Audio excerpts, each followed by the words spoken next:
at ang pagkipagkaisa ng Espiritu Santo, mga kapatid na may sumayin lahat.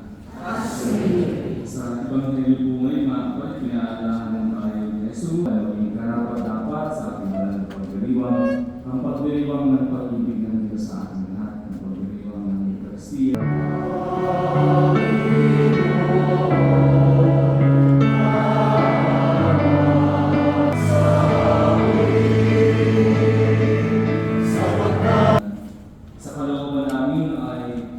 Upang magawa sila sa kaganapan ng iyong mga pangako sa kanila.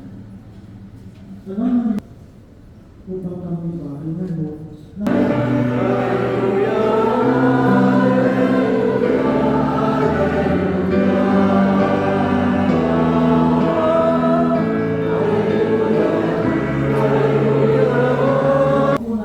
Oto pa, isang saging. Upusin mo. Meron pa rin pong tinik. Upusin nga lang nga, yung mga pa. Ang sagot ni Jesus ay ang talinhabi natin, nakita natin na hangal ang isang taong binibigyan ng importansya